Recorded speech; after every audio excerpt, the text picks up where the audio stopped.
오늘 설교 제목을 보면서 사람들이 이게 무슨 제목인가? 도대체 하나님 T 느낌표 2개, F 느낌표 2개, 이게 도대체 무슨 제목인가? 아마 제목서부터 이게 아리까리하고 도대체 무슨 설교를 하시려고 목사님이 설교를 저렇게 졌을까라는 생각이 좀 있으실 것 같은데요. 그래서 이 T와 F가 뭔지를 제가 조금 설명을 좀 드릴 테니까요. 함께 이 시간 하나님의 말씀을 통해서 우리의 삶 가운데 부어주신 하나님의 은혜가 무엇인지를 좀 같이 함께 나누는 시간 됐으면 좋겠습니다. 예전에 목사님들이 이런 얘기를 많이 하십니다. 설교가 재밌든지 은혜롭든지 이도저도 아니면 뭐라고요? 짧기라도 해라. 짧은 게 은혜라라는 말을 가끔 그렇게 해서 목사님들이 하시는데요. 제가 오늘 짧은 거에 은혜를 좀 어떻게 좀 드릴 수 있는 그런 놀라운 역사가 있기를 저도 기대하고 올라오기는 했습니다만 어떨지 모르겠습니다. 많이 피곤하실 텐데요. 일본에 센유라는 명칭의 그런 시들이 있다고 합니다. 이게 어떤 시냐면 17개, 이건 그냥 저도 그냥 적어온 거니까요. 17개 의무로 된 짧은 정형 형식의 그러한 시인데요. 이걸 어르신들이 80대 이상 된 그쪽에도 이렇게 노인회 비슷한 것들이 있다고 하더라고요. 그래서 거기서 매번 이 센유를 짧은 글과 함께 이렇게 경연대회 같은 거를 한다고 합니다. 근데 그 경연대회에 나왔던 글 중에 이 88편을 모은 시집이 하나 있거든요. 이게 시에서 그 시의 한 내용을 제가 좀 설명을 좀 드리려고요. 어느 어르신께서 지은 시입니다. 아주 짧은 시예요.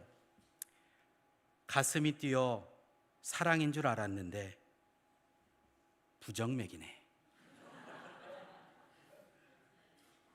이해가 되시나요? 네. 연세가 보통 80대 넘으신 분들이 지은 짧은 글이기 때문에요. 그래서 이분들이 나름대로 뭔가 가슴이 뛰어서 사랑인 줄 알았더니만 그래서 뭔가 두근두근 거림 때문에 뭔가를 좀 생각해 봤었는데 병원 가서 검사 받으니까 부정맥이었더라. 92세 할아버지가 지은 시도 있습니다. 92세 할아버지가 지은 연상이 내 취향인데 이젠 없어.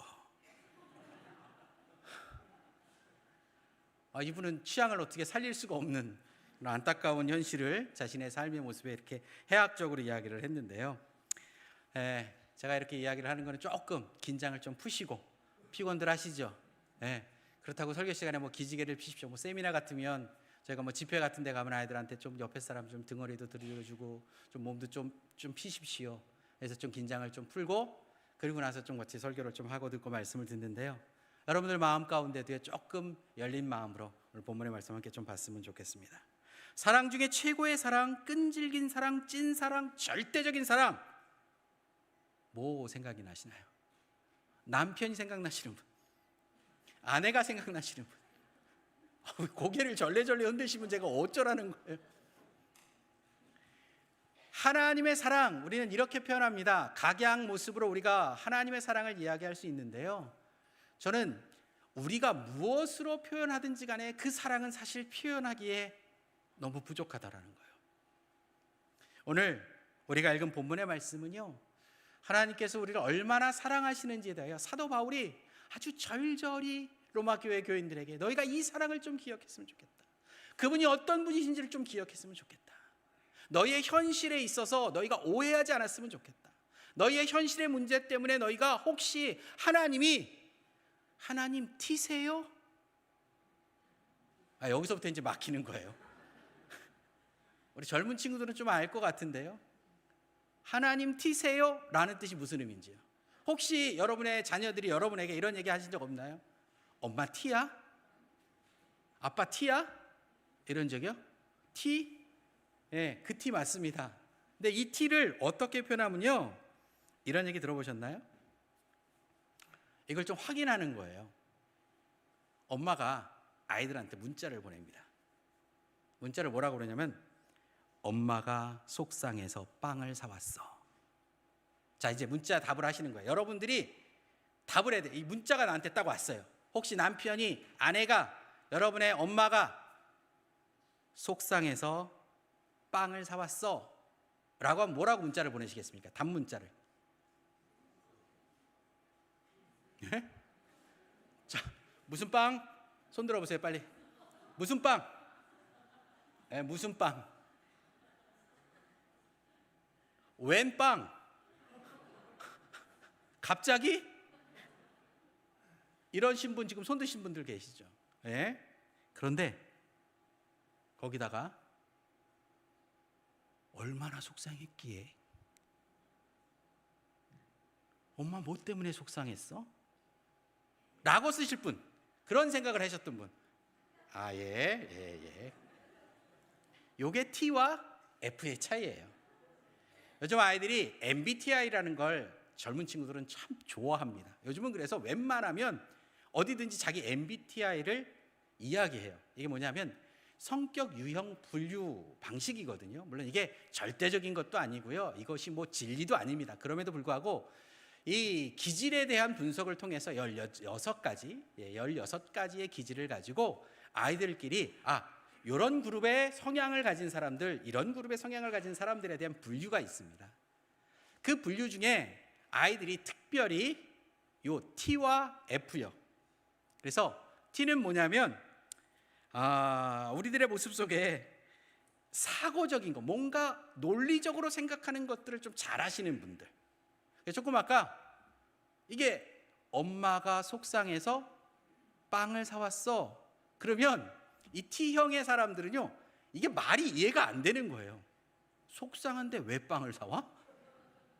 논리적으로 맞아야죠. 웬 빵? 속상하면 와가지고 뭔가 좀 다른 걸 했지. 속상한데 빵을 왜 사와요?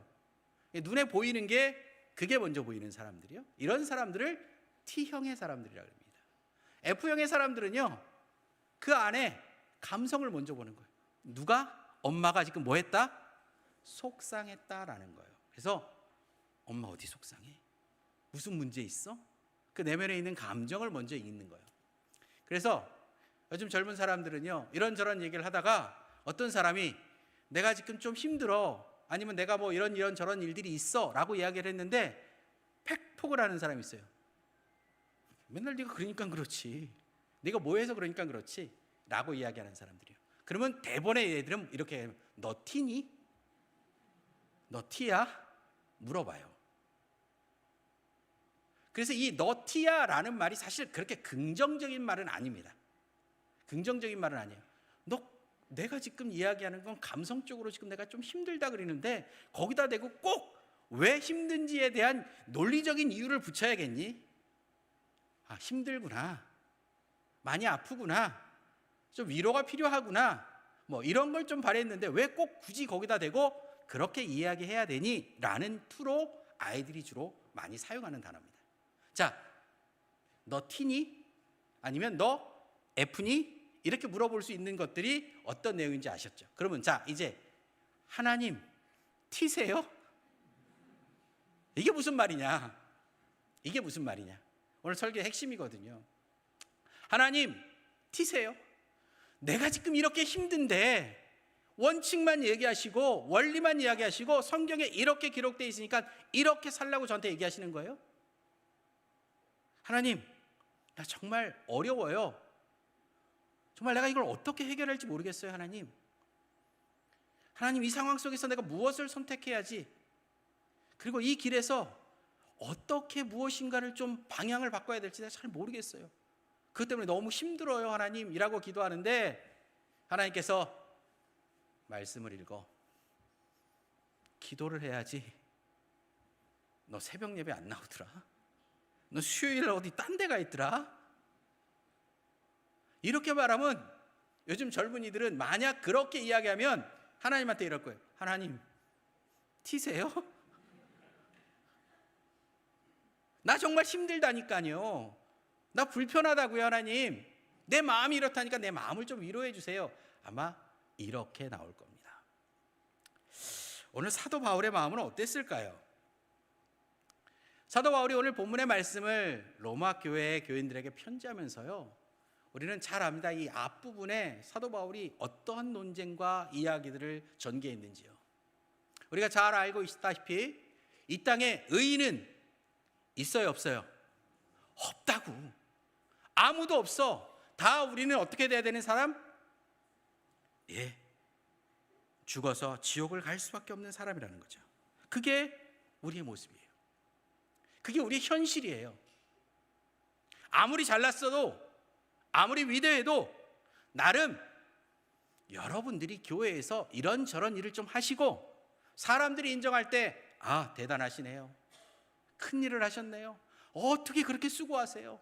야, 남들이 하지 못하는 일들을 찾아서 그렇게 하시니 대단하십니다 라는 소리를 들을지는 모를지언정 우리의 현실은 어때요? 우린 죄인이에요. 죄의 싹은 뭐라고요? 사망이에요. 그게 우리들의 현실이고 우리들의 모습입니다. 그렇게 더 이상 우리는 소망이 없는 사람들, 우리는 그렇게 끝날 수밖에 없는 사람들, 그거에 대한 우리의 존재를 우리 스스로 부정할 수 없는 것들이요. 오늘 그 속에서 사도 바울은 하나님께서 그렇게 말씀하시고 우리의 현실과 우리의 상황들에 대하여 아주 명확하게 기록해 놓으실 뿐만 아니라 오늘 본문에 우리가 읽은 본문의 말씀을 통해서는 그런 하나님이 그 말씀을 왜 기록하셨는지, 왜 그렇게 말씀하시고 계신지에 대한 그 내면의 모습을 우리에게 보여주고 있는 겁니다. 설교의 제목을 좀 비유해서 다시 한번 설명한다면요, 하나님께서 앞부분의 말씀 속에는 뭘 이야기하냐면요, 티를 이야기하세요. 논리적으로 생각해 볼래? 너희들이 어떤 존재인 줄 알아? 너희들이 어디서부터 출발했는 줄 알아? 너희들의 마지막은 결국은 어떤 줄 알아? 라고 말씀하십니다. 그러니 모든 사람이 그 말씀을 들을 때마다 불불불 떠들 수밖에 없어요. 야, 도대체 내가 그럼 무슨 소망이 있니? 내가 여기서 아무리 열심히 한들 도대체 뭐가 달라질 수 있겠니? 그런 사도 바울이 로마 교인들에게 다시 한번 F의 모습으로 하나님이 너희를 이렇게 말씀하신 이유가 뭔지 아니? 이렇게 단호하게 말씀하시는, 원칙에 대하여 명확하게 이야기하시는 그 내면의 모습이 무엇인 줄 아니라고 말하고 있는 겁니다. 오늘 하나님께서 우리 인간들의 삶의 문제들에 대하여 공감하는 방식이요, 오늘 또 사도 바울이 하나님의 말씀을 증거하면서 우리와 함께하는 공감의 방식이요, 사도 바울의 심정은 이랬을 겁니다. 너희들 정말 하나님을 제대로 아니? 너 정말 제대로 하나님을 아는 거 맞아? 여러분 어떠세요? 한 40년 살면 그 사람을 좀 알겠던가요? 날마다 새로워요? 그분이? 같이 사는 사람인데도 날마다 새로울 때가 있어요. 날마다 새로워서 신기하고 놀랍고 기쁘시던가요? 좀 당황스러울 때도 있으실 거예요. 오늘 사도 바울이 우리에게 이야기하는 이 모습 속에 오늘 우리가 얼마나 잘 알고 있는지, 하나님에 대하여 로마 교회 교인들에게 너희가 얼마나 하나님을 제대로 알고 있는지에 대해 설명하고 있다는 겁니다. 젊은 친구들이 MBTI를 통해서 서로 자기의 MBTI가 뭔지를 이야기하는 거예요. 요즘은 이력서에도 MBTI를 쓰더라고요. 회사에서 쓰게 합니다.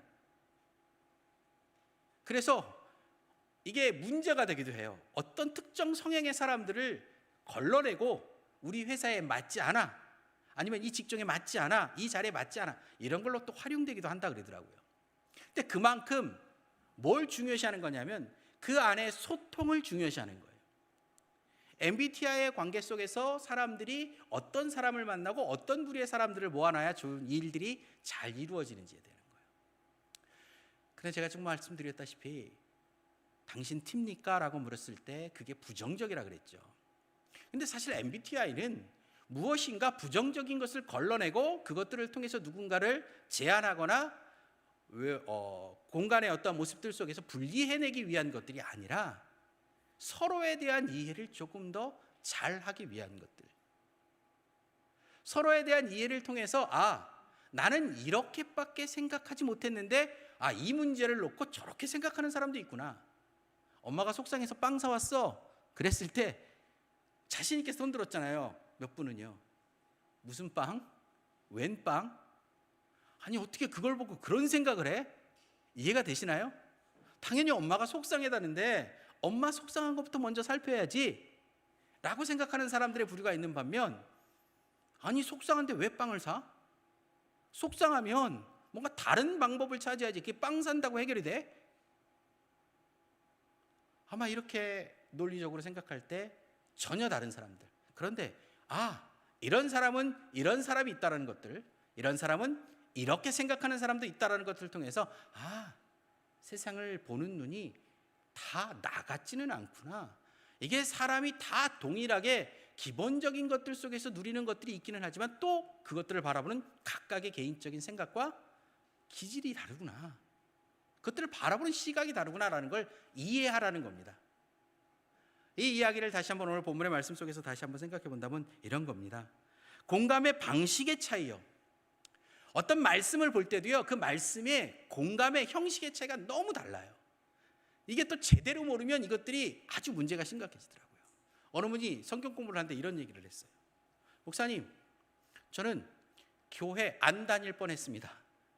아니, 교회를 왜 안 다닐 뻔하셨냐고요. 그러니까 그나마 아직 다니고 계시니까 저랑 성경 공부를 하는데 안 다닐 뻔했대요. 왜요? 그랬더니 아니, 제가 성경을 읽는데 성경에 하나님이 자기 자식을 바치라 그러더라고요. 누구에게요? 누구에게요? 네, 아브라함과 이삭에게요. 이 문제를 여러분들은 어떻게 받아들이시나요? 누가 여러분 주변에 하나님이 내 아들을 바치래, 그래서 아들 잡으러 가 한다면 여러분들 어떻게 하시겠어요? 당장 어디다 신고를 하든지 이 사람을 어떻게 먼저 조치를 취해야 되죠. 근데 우리는 그게 너무나도 어때요? 자연스러워요. 하나님이 아들을 바치라고 했다라는 그 말이 우리는 이상하게 들리지도 않고요, 너무 자연스럽게 그냥 받아들여져요. 아니, T나 F나 이걸 생각조차도 우리는 하지도 않아요. 왜요? 이미 알고 있어요. 이해가 돼요. 그 내용과 그 상황들에 대한 모든 이해들이 적어도 주일 오후 예배 나와서 말씀을 듣고 있는 여러분들이라면 다 알고 있는 내용들일 거예요. 그러기에 그 문제는 더 이상 우리에게 문제가 되지 않습니다. 근데 이분에게는 문제가 됐던 거예요. 이게 논리적으로 이해가 안 되는 거예요. 우리를 사랑하시는 하나님이 사랑하시겠다고 말씀하시고 그렇게 살라고 얘기하셨던 하나님이 어떻게 자식을 바치라 그래? 그게 말이 돼? 아무리 결론이 마지막에 살려주셨다 할지라도 그 말 자체가 도저히 받아들일 수 없다는 거예요. 여러분, 하나님은 하나님의 말씀을 통해서 우리의 삶을 공감하고 계시고요, 말씀을 통해서 우리의 삶의 모습들을 돌아보게 하십니다. 그게 하나님의 공감의 방식이에요. 그런데 이 하나님의 공감의 방식을 우리가 잘못 이해하면 앞에 얘기했던 것처럼 하나님 T예요? 말이 돼요? 이럴 수 있다는 겁니다. 때로는 하나님 F예요? 라고 말할 수도 있고요. 세상에서는 T와 F에 대하여 나름대로 어느 게 더 좋은 거예요. 공감하는 게 좋은 거니까 F가 좋은 거예요. T들은 좀 메말라 있어. 이런 평가요? 아니요. 성경은 우리에게 얘기합니다. T형 공감이 있고요, F형 공감이 있어요. 성경은 하나님은 우리를 그거를 아주 자연스럽게 하나님의 말씀 속에서 우리랑 공감하게 하십니다. 그래서 조금 아까 손들었던 T형들은요, 하나님의 말씀이 논리적이고 체계적일 때 더 은혜를 받아요. F형들은요, 논리를 뛰어넘어서 뭔가 나에게 가슴이 따뜻해지는 이야기에, 그런 스토리에 은혜를 많이 받아요. 여러분들이 나가시다 보면 은혜 받았습니다 라고 이야기하시는 분들이 계시는데요, 아니 여기서 어떻게 은혜를 받았지? 라고 할 만한 그러한 내용 중에 은혜를 받으시는 분들이 계세요. 물론 그 은혜를 나름대로 다양하게 해석하시기 때문에 좀 걱정이 되기는 하지만, 적어도 은혜 받았다라는 말은 우리가 보편적으로 사용할 때 내 마음에 뭔가 감동이 있었어요, 뭔가 생각해야 할 그러한 내용들이 있었어요 라는 모습들이거든요. 그러니까 T형들이 은혜 받는 내용과 F형들이 은혜 받는 내용들이 다르다라는 거예요. 그러면 하나님은요, 하나님은 완벽하신 분이기 때문에 T형이든 F형이든 소통하신다는 겁니다. 우리는 자꾸 T형이 뭔가 부족한 것 같은데 하나님은 F형의 정서적이고 뭔가 감동적이고 뭔가 마음을 만져주시는 그런 모습을 자꾸 그리려고 하는데, 아니요, 하나님은 T형도 아니시고 F형도 아니십니다. 하나님은 하나님이세요. 하나님은 T형과 F형의 그 형태와 형식의 기질의 문제를 뛰어넘으시는 분이기 때문에 모두에게 은혜를 주시는 분입니다. 그래서 오늘 성경의 말씀은요, 앞부분에 T형들이 이해할 때 하나님의 말씀이 이렇구나, 원칙이 이렇구나 라는 말씀과 더불어서 오늘 사도 바울은 F형의 모습으로 로마 교인들에게 편지하는 겁니다. 로마 교인들이 자신의 처한 상황들, 자신들이 쫓겨날 수밖에 없고 핍박받을 수 없는 상황들, 그 속에서 하나님의 말씀을 지켜 신앙을 가지고 살아가야 되는 자신의 현실들 속에서 하나님이 이렇게 말씀하신데, 하나님 여기서 어떻게 말씀을 지켜요? 이 상황에서 어떻게 기도하러 가요? 하나님 이 상황에서 어떻게 무릎 꿇어 나갑니까? 다음 주 뭐요? 다음 주 뭐요? 오늘 어떤 분이 저한테 그러시더라고요. 목사님 저 인천 사는데. 알고 있어요. 무슨 얘기예요? 제가 문자 다 보냈거든요. 집사님이 소속된 교구가 목요일 날 찬양은 몇 장이고 새벽 특송 담당입니다. 나오셔서 은혜 받으시기 바랍니다. 고난 주간입니다. 뭐 이렇게 제가 문자를 보냈단 말이에요. 그러니까 이분이 고민이 되는 거죠. 고민이 돼요. 이거를 지금 목사님이 모르고 보내셨나? 모르긴 왜 몰라요. 단체 문자 보낸 거니까 뭐 이건 상관없이 T든 F든 다 상관없이 다 보내는 거예요. 그분의 마음에 부담이 된 거고요. 그럴 거 아니에요. 목사님 뭐 내 상황을 모르나? 인천에서 여기까지 주일날 오는 것도 참 쉽지 않은데 새벽에 달려오라고? 새벽에? 어떠세요 여러분들? 이미 벌써 마음에 결단하신 분들 계시죠? 나는 이번 특세는 아니야. 멀어 우리 집이. 차편이 없어. 이미 벌써 결정하시고 이 자리에 앉아 계신지 모르겠습니다. 근데 그분이 제가 예 뭔가 압니다. 그래도 어떻게 해보셔야죠. 아니요 그 얘기 안 했어요. 압니다. 예. 제가 그냥 단체 문자 보낸 거니까 마음으로 온라인으로 기도하실 수 있고 함께 할 수 있으니까 그렇게라도. 아니요 목사님 토요일 날 오려고요. 제가 한 얘기가 아니라 그분이. 안 놀라시네요. 토요일 날은 다 올 수 있다는 얘기죠. 아무리 멀어도요. 이분이 어린아이 둘을 데리고 있는데 목사님 토요일 날은 제가 한번 시도해 보겠습니다. 인천에서부터 여기까지 한번 제가 시도해 보겠습니다 그러더라고요. 그래서 내가 얼마나 이뻐요 그 마음이. 이해가 안 되면 목사님 어떻게 성도가 어떻게 사는지도 모르세요? 거기서 제가 어떻게 옵니까? 애들 데리고 깨워가지고 어떻게 여기까지 와서 여기서 기도하고 집에까지 다시 가요? 목사님 좀 생각이 있으시면 좀 성도의 입장에서 좀 생각을 해보시고 한번 좀 고민해보시고 권유를 하셔야지 그게 말이 됩니까? 라고도 할 만해요. 차마 제가 그렇게 못했는데도 불구하고 그분은 이 문자가 무슨 의미인지, 우리가 특별 새벽 예배를 하는 이유와 그 목적이 뭔지를 알고 있는 거예요. 하나님 앞에 우리 한번 모아봅시다. 마음을 모아봅시다. 특송 왜 시키는 것 같아요? 솔직히 얘기해보세요. 특송 왜 시키는 것 같아요? 목사도 머리를 굴렸죠. 이분들을 어떻게 하면 새벽 예배를 나오게 할까? 어떻게 은혜의 자리에 한 번이라도 나와서 이 자리에서 하나님이 주시는 그 은혜를 좀 맛보게 할까? 저희들도 머리를 굴려서 안 되겠다. 이번에는 교구별 특송을 하자. 다음 주 내일이죠. 내일서부터는 요 자리가 아니에요. 요 자리거든요. 여기 이제 찬양대 우리 찬양팀이 이제 앉은 데니까 요 자리에 아마 이렇게 편말이 붙어 있을 겁니다. 그러니까 요 자리에 새벽 예배 드리시는 분들한테 제가 미리 양해를 구합니다. 요 자리에 앉으시는 분들은 좀 다른 자리를 좀 찾으시고요. 요 자리는 특송을 담당하는 교구가 와서 앉을 겁니다. 저희도 머리 많이 썼어요. 중구난방으로 앉아 계시면 나오는데 시간 막 보낼 것 같으니까 어떻게 할까 고민을 해서 요 앞자리로 특별 좌석을 만들어요. 저 성가대 좌석으로 가자라고도 했는데 저 자리는 좀 예배드리기가 좀 불편한 부분들도 있고 너무 또 주봉을 받으니까 불편하실 수도 있어서 요 앞자리로 하자. 물론 사람이 너무 꽉 차서 앉을 자리가 없다면 저 자리까지 사용하겠습니다.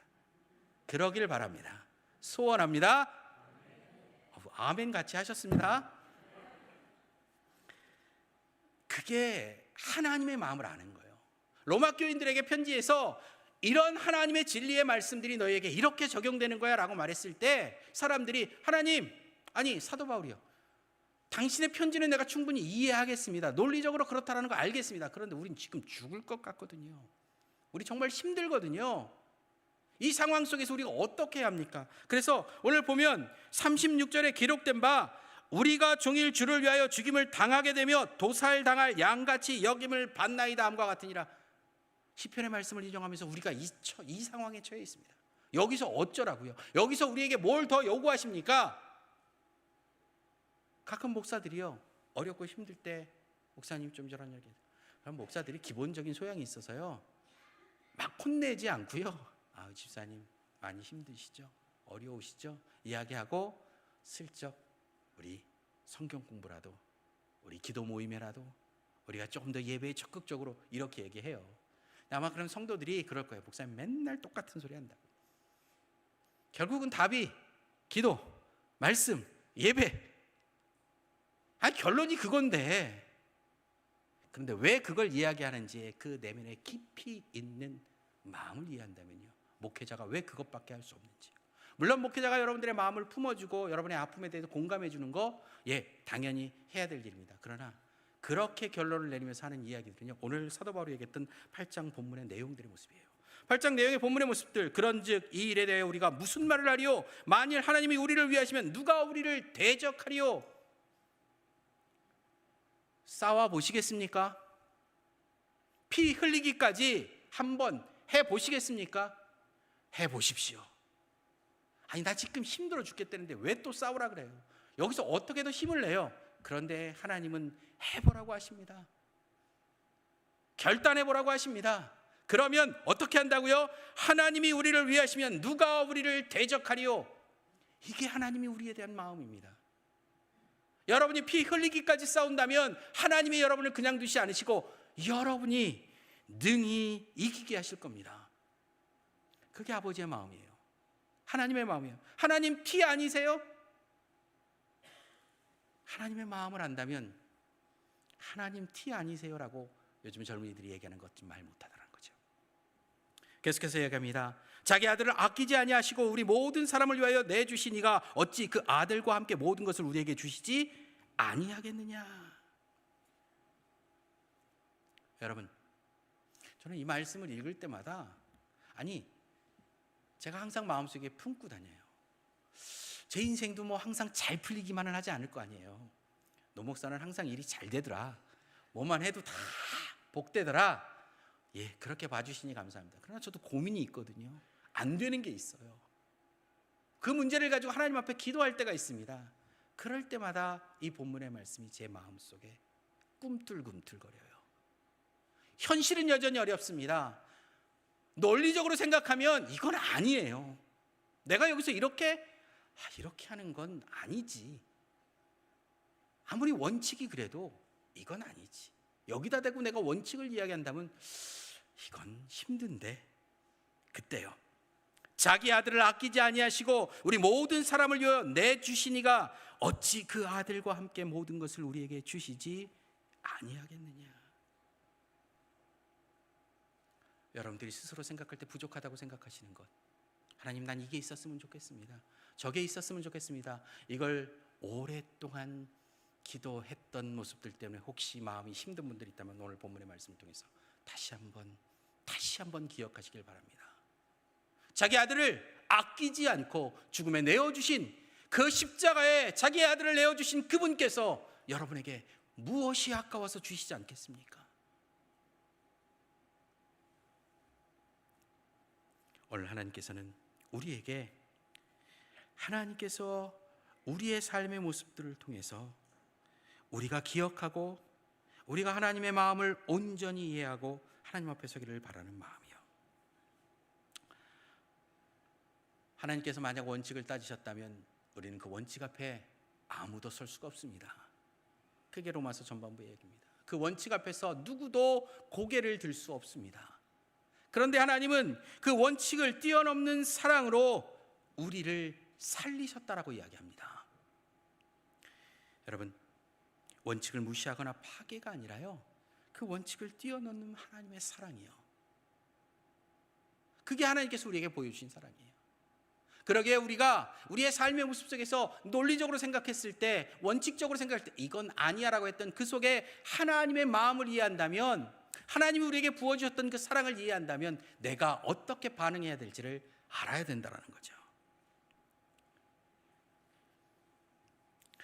얼마 전 설교에서 믿음이 이기네 라는 말씀을 전했었습니다. 뭐가 이긴다고요?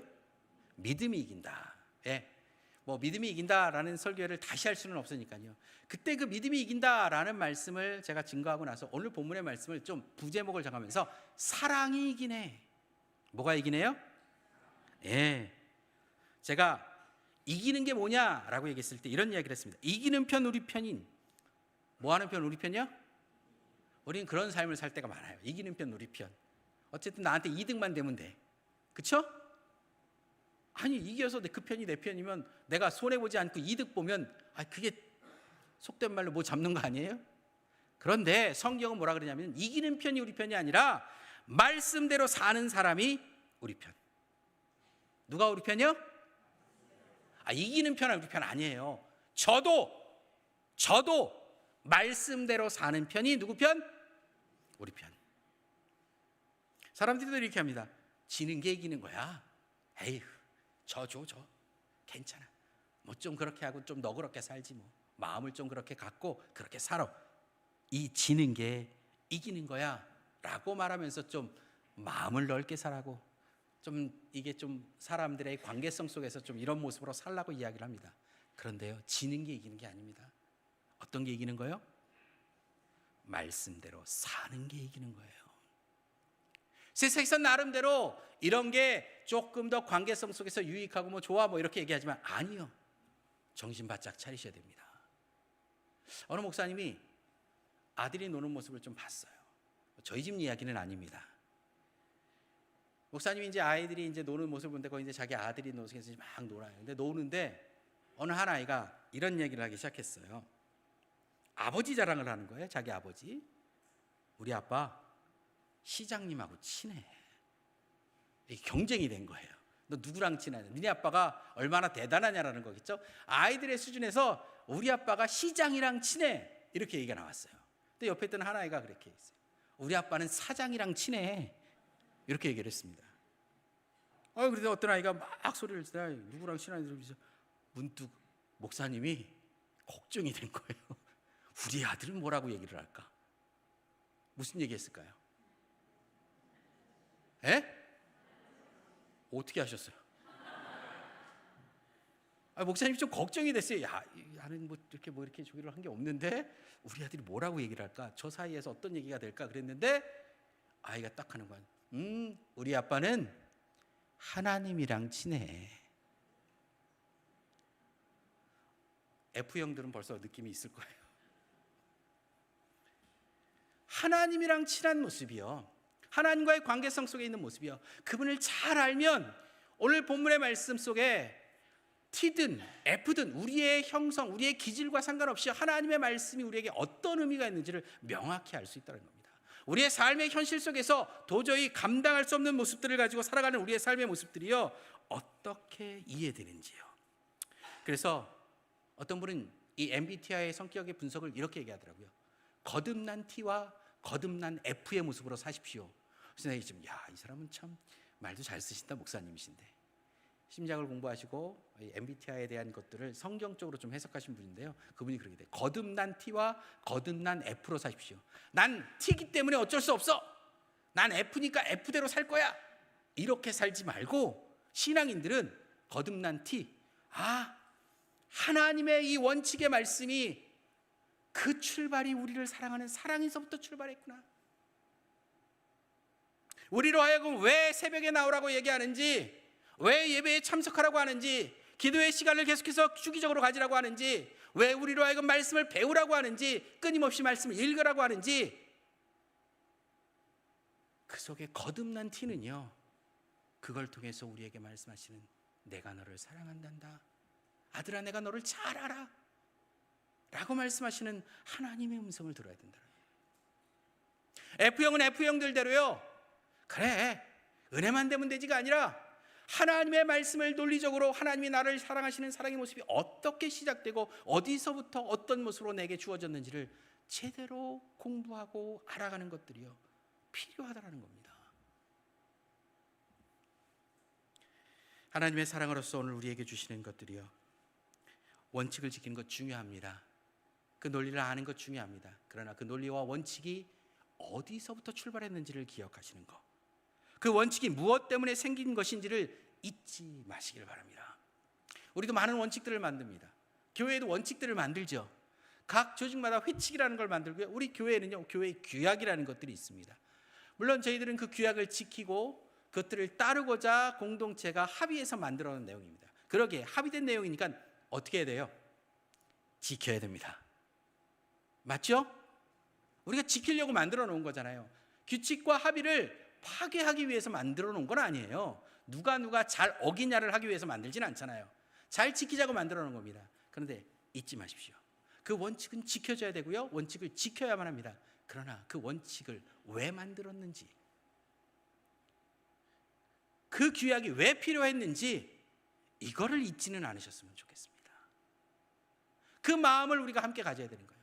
오늘 사도 바울이 로마 교회 교인들에게 편지하면서 마지막으로 이렇게 얘기합니다. 37절. 그러나 이 모든 일에 우리를 사랑하시는 이로 말미암아 우리가 넉넉히 이긴다. 너희들의 형편과 상황 하나님이 이해 못하시는 거 아니야. 공감하지 못하시는 거 아니야. 하나님은 너희가 T든 F든 어떤 현실과 어떠한 상황 가운데 있던 하나님께서는 그 현실과 상황 속에서 우리를 넉넉히 이기게, 승리 이상의 승리를 맛보게 하신다라고 약속하고 계시다는 겁니다. 여러분의 형편이요, 여러분의 상황들이요, 그것들을 통해서 여러분들이 바라봐야 될 것들은요, 하나님께서 내게 이 형편을 주신 것, 그 형편 속에서도 말씀으로 하나님 앞으로 기도의 자리로 나오라고 하시는 그 이유, 그 사랑에 근거하여 하나님께서 넉넉히 이기게 하시는 그 사실을 너희가 잊지 말아라. 그래서 이렇게 다시 한번 말합니다. 내가 확신하노니 사망이나 생명이나 천사들이나 권세자들이나 현재일이나 장래일이나 능력이나 높음이나 기쁨이나 다른 어떤 피조물이라도, 이 땅의 그 어떠한 피조된 모습과 제도와 습관과 상황일지라도요, 우리는 그걸 보고 때로는 놀라기도 하고요, 때로는 좀 진이 빠지기도 합니다. 때로는 거기서 포기하고 싶고 그냥 멈춰서 버리고 어떻게 해야 될지 모를 때도 있어요. 그런데 오늘 성경은 그렇게 얘기합니다. 그 어떠한 피조물이라도 우리를 우리 주 그리스도 예수 안에 있는 하나님의 사랑에서 끊을 수 없다. 그게 오늘 하나님이 우리에게 주시는 약속의 말씀입니다. 로마 교회 교인들에게, 그래 너희들 너희 형편 알아, 모르지 않아. 당장 힘들어서 오늘 어떻게 살아야 될지도 모르는 사람들에게 그래도 기도해야 된다, 그래도 말씀 봐야 된다, 그래도 모이기를 힘써야 된다라는 말이, 아니 그게 논리적으로 맞아요? 그게 가능해요? 라고 말할 수밖에 없는 로마 교회 교인들에게요, 너희들 오늘 이 사실 다시 한번 기억하며 오늘 우리가 믿음으로 이기고 사랑으로 이기는 게 뭔지를 다시 한번 좀 기억해야 한다라고 말씀해주고 계시는 것입니다. 우리를 향한 영원한 사랑을 보이신 하나님, 그 모습이 T형 공감이든 F형 공감이든요, 하나님은 우리를 향해서 내가 널 잘 아노라 라고 말씀하고 계세요. 여러분을 모르지 않으십니다. 몰라서 여러분들에게 그렇게 말씀하시는 거 아니에요. 자꾸 하나님 T세요라고 물어보고 싶은 여러분의 마음이 생긴다면 하나님이 우리를 얼마나 사랑하시는지를 다시 한번 좀 기억했으면 좋겠습니다. 거듭난 T로 하나님의 말씀을 다시 한번 보시길 바랍니다.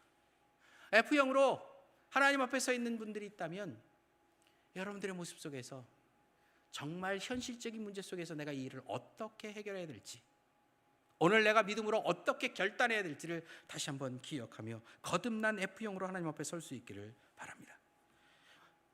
우리가 어떠한 모습으로 반응하든요, 하나님은 하나님의 사랑으로 우리를 끊을 수 없는 사랑으로, 끊어질 수 없는 사랑으로 다가오셔서 내가 너를 사랑한다 라고 말합니다. 하나님의 원칙 앞에 설 때마다요, 하나님의 원칙, 하나님의 말씀 앞에 설 때마다 하나님이 이 말씀을 왜 우리에게 주셨는지, 그 말씀의 결단 가운데는 하나님의 절절한 사랑이, 나를 위하여 자기 아들을 십자가에 죽기까지 내어주신 그분이 오늘 나에게 이렇게 말씀하신다면 도대체 그 말씀을 하신 이유가 무엇인지를 다시 한번 그 자리에서 기억하고 그 어떠한 피조물도 하나님의 사랑에서 우리를 끊을 수 없다라는 사실 기억하고 믿음의 결단으로 하나님 앞에 뛰어가시길 바랍니다. 내일 새벽에 뵙겠습니다. 기도하겠습니다.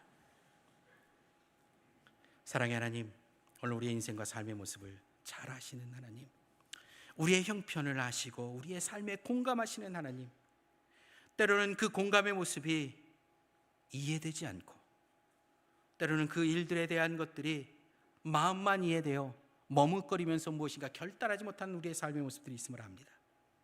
오늘 다시 한번 로마 교회 교인들에게 편지했던 사도 바울의 마음, 너희가 하나님을 어떻게 알고 있느냐, 그분이 어떤 분이신 줄 아느냐, 그분의 말씀이 우리에게 어떤 의미가 있는 줄 아느냐라고 말씀하며 충분히 우리의 삶에 공감하시면서도 그럼에도 불구하고 믿음의 결단 앞에 하나님 앞에 서기를 그렇게 단호하게 이야기했던 하나님의 말씀이 어떤 의미인지를 기억하는 우리들의 삶이 되기를 원합니다.